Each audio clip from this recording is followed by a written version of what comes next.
Remember when people used to talk like this? Everybody has a relative or knows someone who has a relative who can remember back when people talked like this. That was back in those Silicon Valley days of the biodegradable condominium and the inflatable industrial park. Of course, all that remains now are a few vague reminders that such a time never existed, even though you might have seen it all reenacted several times on your favorite television programs.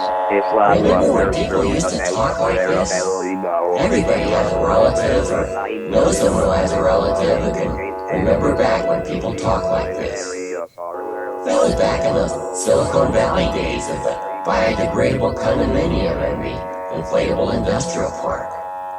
Of course, all that remains now are a few vague reminders that such a time ever existed, even though you might have seen it all reenacted several times on your favorite television programs. If one wanders through the water-thirsty Santa Clara Valley now, they would probably find little which would indicate that this used to be a prime area for world-class technology. All which remains is an ocean of knee-deep grass burned yellow by the sun, which spreads out as far as the eye can see until it laps against the shores of the redwood-infested foothills. When passing through the area, travelers can occasionally come upon an abandoned adobe hut which springs up out of nowhere in a scattered ghost towns throughout the valley.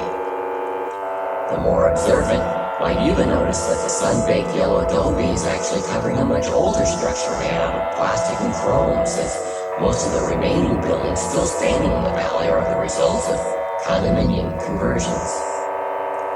Over the years, vandals have taken their toll on these structures, and one often finds them in a great state of disrepair, with the walls pockmarked by bullets, with the gooey yellow plastic oozing out of the holes, and slogans in forgotten languages spray painted all over the insides.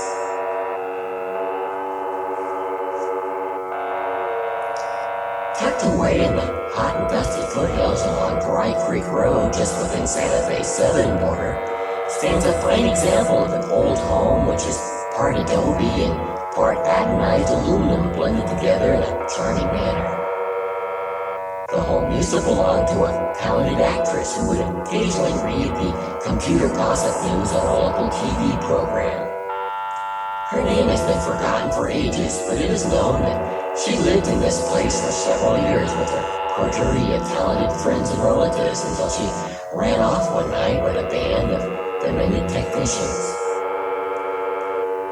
The house originally was built for another woman, in which even less is known, except that she might have worked for a defense contractor, crashing satellites in simulation, but exactly who she was or what happened to her is a real mystery. As a result, it has often been speculated that the actress is actually just another version of the former owner.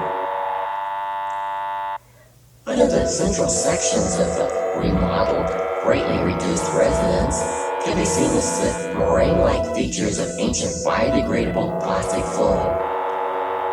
Rather than being made completely out of the plastic, though, the original house appears to have been a less common type of condominium in what was called at the time the high-tech style.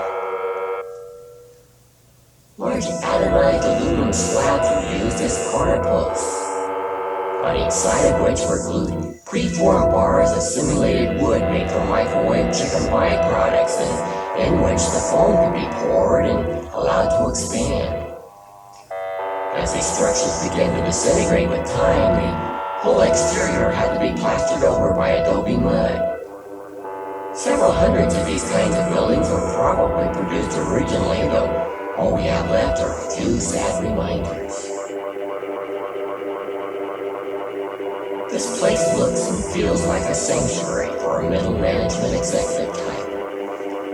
The bleached yellow exterior is protected by a covered veranda tangled by an old washable wisteria line made from recycled jogging shoes. In the living area, the vague pastel-covered walls invite reminiscing over tales of its technological past. The In the backyard, one that's filled like the remains of a combination hot tub and toad farm. The next time you pass through the valley, make sure you stop by this old home and sit back, drink a classic Coke, and recall a forgotten and more simple way of life.